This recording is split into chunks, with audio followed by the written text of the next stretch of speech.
Burns, and I'm second vice president in charge of programs for Madison County Democratic Women, and it's been such a pleasure this year. It's so exciting, an election year, to do this. But the most excitement is here today. We have our future governor, the state of Alabama. Walt Maddox is here.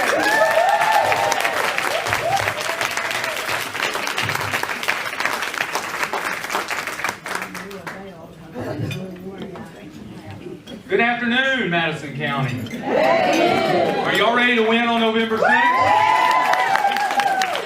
We have some fantastic candidates, and I know they've already spoken to you, but it is an honor and privilege to be on the ballot with them. I think the strength and depth of this ballot, both our statewide candidates, local candidates, is unmatched. And that deserves a round of applause. And the reason why is you in this room. We certainly get more attention because we're on the ballot, but it's because of each and every one of you who stepped up at a time when frankly our party wasn't strong. But you stepped up and you've made it possible that candidates like us can compete and win. And so to each of you, thank you, thank you, thank you.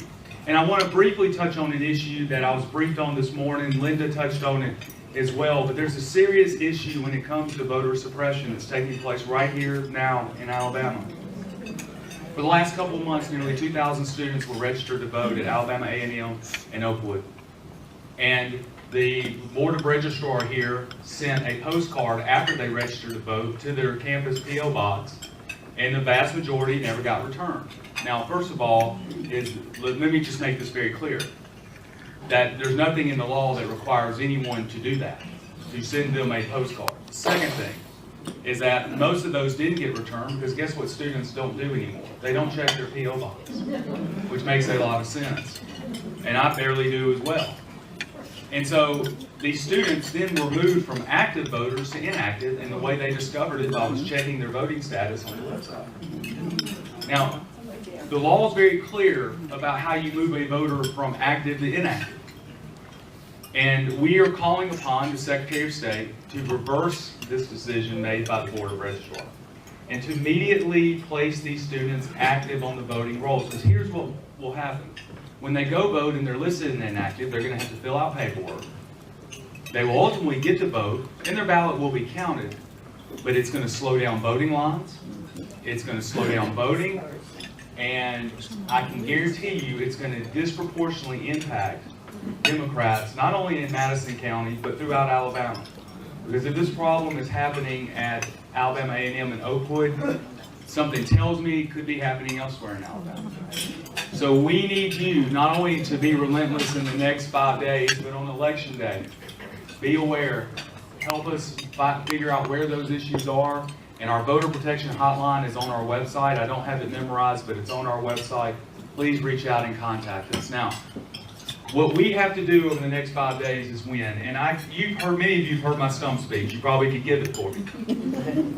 But let me say about our race. Yesterday, we had some new data points come back that shows us in the margin of error with a chance to win on election day.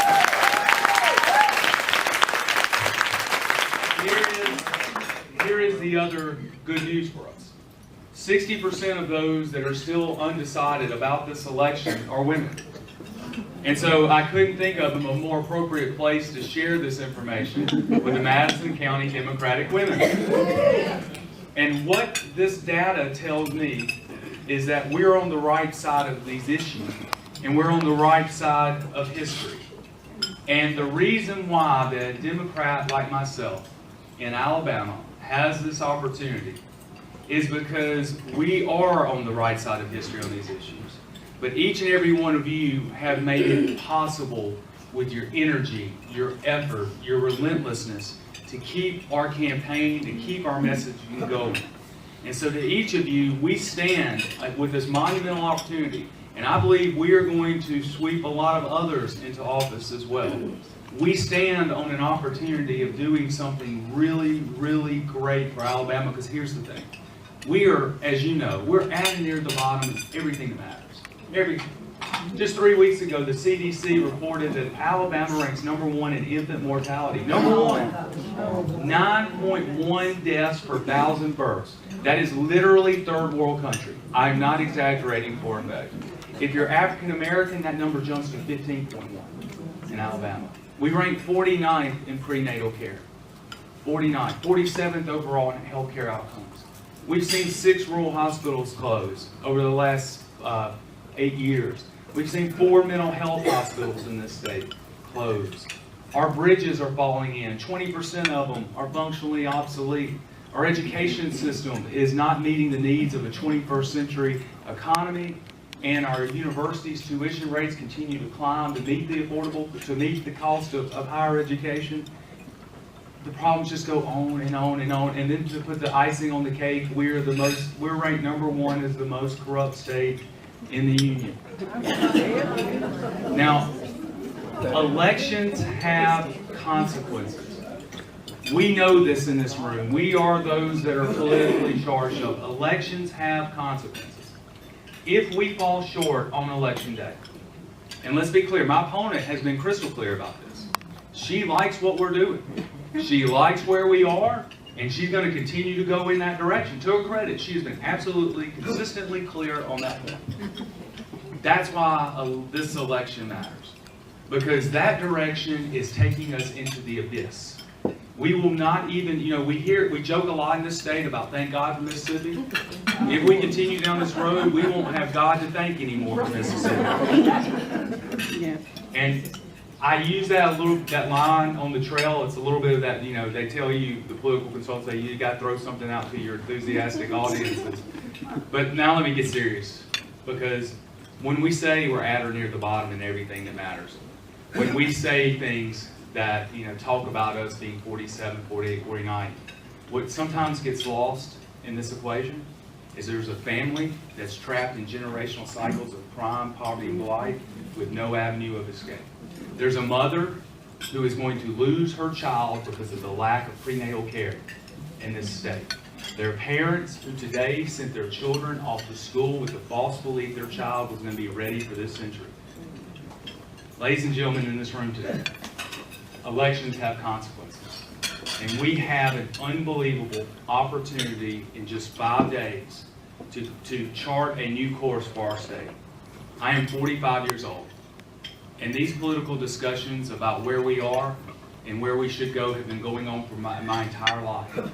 I would imagine as I look, I see a lot of heads nodding, so I know you feel the same way. But in 5 days, it's not my responsibility anymore, it's yours. And it's going to be 1.3 to 1.4 million Alabamians. It's going to be their responsibility. And how we change this is at the ballot box. How we change this is through that vote. How we change that is by showing up if it's pouring down rain, if it's sunshine, whatever it is. And how we change it is by making certain that we take 10 to 20 people with us to the polls to make it happen. I've given this speech so much across the state about where we are and how we want to solve these problems. I'm tired of these speeches. I'm ready to get to work as your governor, but I'm going to need your help to make it happen on November 6th. So, what are we going to do? How are we going to get to work? I want to just close with what I'm going to do in my first hour as your governor, and then if we have time, I'd love to take a few questions. Because I want you to know, as your governor, as your candidate for governor, I'm not scared to answer your questions. And I won't make your...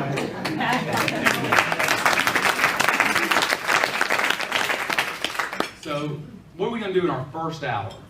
In our first hour as governor, the first thing I'm going to do is expand Medicaid.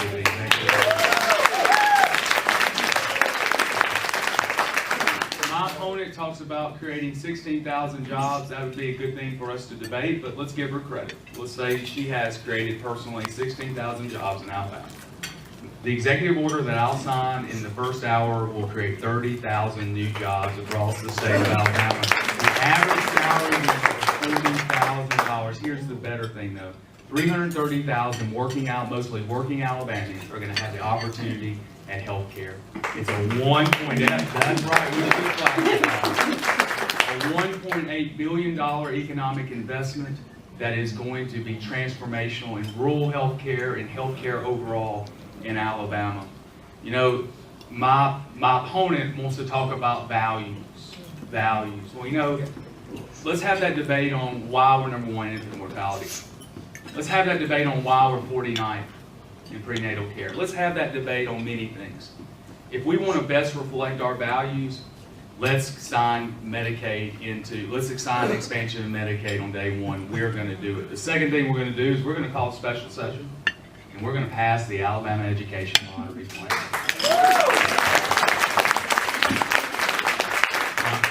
I won't ask you to divulge anything, but I imagine a few of you played the lottery recently, or somebody played it on your behalf recently, and the only losers in that were the students and children of Alabama, because as children in Tennessee, Georgia, South Carolina, Florida, they have an opportunity now for enhanced scholarships. They have the opportunity for expanded pre-K. They have all those opportunities. And so in Alabama, it's time our children have those opportunities. And I look forward to passing that. We're going to have scholarships for 2-year, 4-year, more course development. We are going to have universal pre-K in this state. And we're going to finally address our schools that have been struggling for way too long. And the last thing is that we are going to end the payments of Robert Bentley's legal bills by the state of Alabama.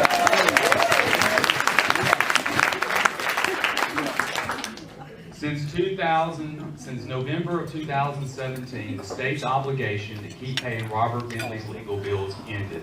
And yet, the governor's office has authorized now nearly $400,000 worth of legal payments on behalf of the former governor, and will not answer why.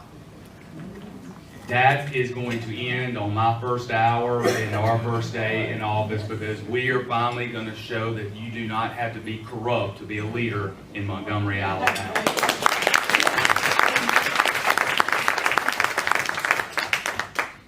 Even if you're silent while corruption is happening, you know, my mom always said a lie of omission is still a lie.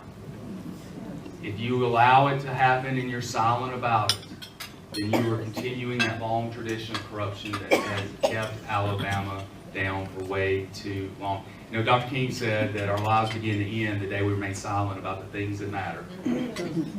So, in 5 days, we get to lend our voice to this fight. And I bet you that the Madison County Democrat women are not going to be silent in 5 days. I want to say this. I know we have a Get Out the Vote rally where? Mr. Dodd? G's Kitchen. G's Kitchen this afternoon. I hope all of you will come to that. But as we close and I start answering some questions, a couple of things. One, I've been up into the Huntsville-Madison County area a lot over the past 13 months. I'll never be able to thank you for everything you've done for our campaign. Stephanie and I are just humbled by this process. And you have given of your time, talent, and treasure. So thank you. If I don't get to thank you this afternoon, I want to at least thank you today. The second thing is that when we win this, you may not always agree with me. And I am an imperfect person, I promise you. I am that falls short every single day. But you're going to know every action I take is because I believe in Alabama, and I believe that we can create a new horizon for a new generation. And together believe. We're going to win on November 6th. All right? Thank you very much.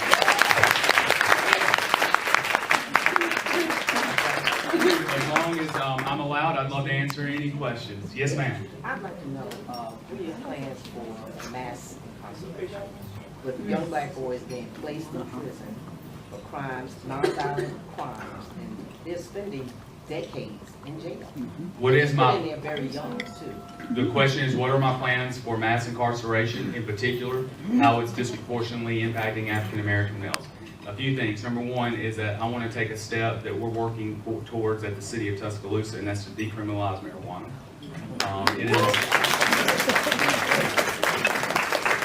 We should have, law enforcement should be able to issue a ticket instead of, right now in Alabama, you have to arrest someone even if they have trace amounts of marijuana on them. And that puts you right back into the system, and it creates this cycle which is almost impossible to escape from. And by the way, my police chief, Steve Anderson, fully supports that for this reason. Law enforcement, when they have to take someone to jail, that takes 2 to 3 hours out of a shift where we need them on the streets. And because corrections is failing, and mental health are failing, we need law enforcement to deal with those more serious issues. So that's step one. Number two is that we've got to reform our Department of Corrections. The only plan the governor has discussed about Department of Corrections is to build $900 million or $800 million worth of new prisons on no bid contracts. Now, this would be like building a physical structure and then deciding what to do inside of it. Because we have no plans to deal with substance abuse rehabilitation. 80% of those that come into corrections come in with some substance abuse, some addiction that's not being treated. We don't deal with educational attainment. The majority of those in Department of Corrections have less than a high school degree. So we're not addressing that issue. And so in the last issues, we're not addressing workforce development. But think about this. I imagine everyone in this room has some sort of smartphone. The smartphone came into being just 13 years ago. Imagine just think about how the economy has changed, and it's changing even quicker. So now when you come out of corrections, and by the way, 90% of those who are in corrections come out of corrections. 90% of them. So when you come out of corrections, all you get today is a bus ticket and $10. But you're still addicted to the drug that you probably came with, or a different drug. You don't have education, you don't have workforce development skills, and why is our recidivism rate so high? There you go. That's how we're going to address the Department of Corrections, by doing those things well. Any other questions that you have? Yes, ma'am. What about the mental health situation? It actually leapfrogs on the previous question because a lot of folks have dual diagnosis. So the drug offenders are also tend to be mentally ill. Judge Myron Thompson is actually going to be issuing, the federal corrections is actually under a court order. Judge Myron Thompson will be issuing some sort of remedy in the near future, and mental health is going to be a huge part of that process. This is what first let me say, this is how we're going to pay for it, because the answer is money. What's the question? I mean, you've got to figure out how to pay for it. What we want to do is tax sports gaming, reach a compact with the Forge Creek Indian, and go ahead and address those areas where we have existing gambling today, like in Greene County, Lowndes County, Houston County, Macon County. Those three things will net annually somewhere beginning year one around 125 to 150 million a year. We want to place that into the general fund for services related to corrections, mental health, and also additional state troopers, which is another matter we might want to discuss in a few minutes. So what would we want to do on the mental health side? In Tuscaloosa, we have Bryce Hospital, which is the largest psychiatric hospital in the state. And we actually had to sue the state government in 2009 to keep it open. So I was very proud to be part of that effort. But since that time, we've lost 4 additional psychiatric hospitals in this state. We've lost nearly 1,000 beds in total of acute care needs. What I want to do is begin taking those revenues that we will have and use that to begin building new crisis centers or taking existing facilities and turn them into crisis centers. We do not have enough beds for those with acute care mental health needs. And what's happening is our jails are becoming the primary health centers. In Tuscaloosa, we have Bryce, which is the largest psychiatric hospital, and then we also have the second largest, which is Tuscaloosa Metro Jail. 30% of our inmates are on psychotropic drugs. And so we must move this from a law enforcement issue to a public health issue. Here's the other thing that the expansion of Medicaid will do. In Louisiana, and really throughout the nation, 1/3 of those who have benefited by the expansion of Medicaid have used services that are related to mental health and substance abuse. So what you see then is you're able to, right now, if you're the cashier working 40 hours a week and you don't have health insurance, and say you have a mental health issue, you have nowhere to get treated. You can't afford to get it treated. Now you can. And so the fact that we treat it on the front end, like with everything else in life, it's going to be more effective and it's going to be more cost-effective. So expansion of Medicaid too is going to play a big role in that. Any other questions that you may have? Yes, ma'am. Can you do anything to really make the ethics committee work? It doesn't appear to be working. Well, yes, win.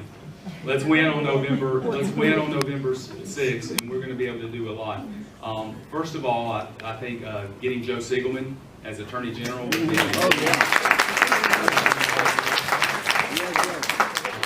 second thing is that you can go to our website, but we proposed a series of additional either amendments or new laws related to making ethics a true priority in the state. And we certainly are going to support, we're going to do everything in that arena to make certain that we end this dark period in our history of corruption in the state. Any other, I'm going to go back here and then right here. Yes, ma'am. So along the lines of expanding jobs and creating jobs in the state, you know, what we see in Louisiana and Mississippi is that there's been rampant corporate greed and destruction of the environment that has deeply impacted the ecology of those states. And we're seeing that in Madison County with the Tennessee River. There's a case against 3M that the Attorney General currently is not pursuing. And I would like to know what we can do to protect our state better environmentally, but also bring in those more jobs in industry. And I'm going to go long on this answer because it doesn't get talked about enough on the campaign trail. But environmental injustice is a real issue in Alabama. And let's be clear, those who are impacted are poor, most likely, and most likely African American, although it's not solely African American. But in most cases, it's going to be African American or you're going to be poor. It's going to be those two factors are going to be the common themes in environmental injustice. Let's just go through the litany real quick, and I'm going to end on the 3M issue down where it's impacting down in Morgan and Lawrence counties. Uniontown, Alabama. Last week, Senator Jones and I had a press conference there. The reason why, in a spirit of bipartisanship, Senator Shelby, a Republican, Senator Jones, a Democrat, and Terry Sewell worked to get nearly $30 million for a new sewer treatment plant in Uniontown, Alabama. In Uniontown, their existing sewage lagoon system has been overflowing tens of thousands of gallons of partially treated sewage a month into Freetown Creek, which ultimately empties into the Alabama River. And so, to Senator Shelby, Senator Jones, Congresswoman Sewell found the solution, bipartisan support on this solution. Yet the governor will not appropriate $3 million for the match to draw down the grant to build the sewage system. Now, this is on the same day they gave out millions upon millions of dollars for recreational trails across the state. Now, if you can, granted, I love recreation as much as the next person, but people living in sewage, I think we could have found $3 million to make that match. Then you go over to 8 Mile, Alabama, where mercaptan steel, it's a very intense chemical. It's that chemical that when you turn your gas on, it has that rotten egg smell that lets you know your gas is on. That's mercaptan. Well, it has been leaking into the soils for a couple of years, or did for a couple of years down in Uniontown, Alabama. And as a result, the community got sicker and sicker. To date, not one fine against the company that leaked that affected thousands of people. That mercaptan is still in the water system, and it's making its way down the Mobile Bay, as every drop of water in our state eventually does. Then you go to Fruithurst, Alabama, where a toxic well has been so adverse that the leukemia rates in that community are 39 times higher than normal. And the list goes on and on and on. And then you have North Birmingham, where we have seen how corruption has took root in North Birmingham and how people have gone to jail and where a whole community was left to rot just because where they were located. And yet the powers to be are active in this election, that were active in making certain, or tried to make certain, that North Birmingham wouldn't get the help. And then we go to the issue with 3M and the water quality in Lawrence and Morgan counties. The fact that the governor and the attorney general not going into that lawsuit with other states who have done it speaks part and parcel of the problem in Montgomery. It's always about the big mules. It's always about the big donors. It's always about the big corporations. And they're going to side with them every single time. And to me, that is why this election is so important. A good environment, a great environment, and business development are not mutually exclusive of each other. Both can exist. But it's only going to exist if the state government is willing to side on the people's behalf.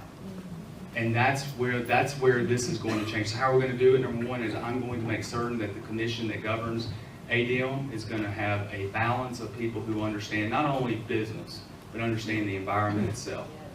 The second thing that I'm going to do as governor is I'm going to propose a water management plan for the state of Alabama.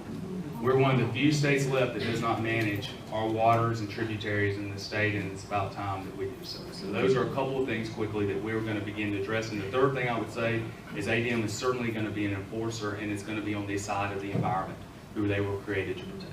That's what I wanted to hear.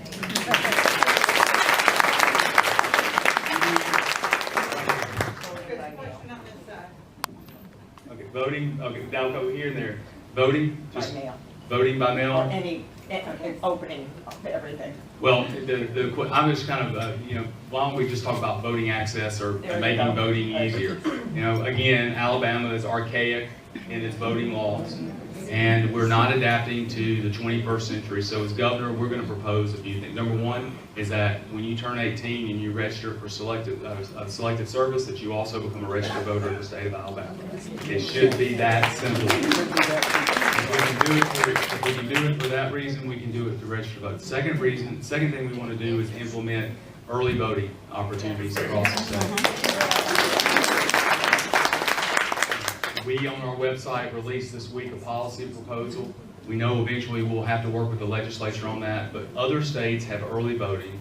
It has not jeopardized the integrity of their elections. I feel certain in Alabama we can do it, and we're going to be in support of it. If you get a chance, go to our website. You can read in more detail what we're proposing.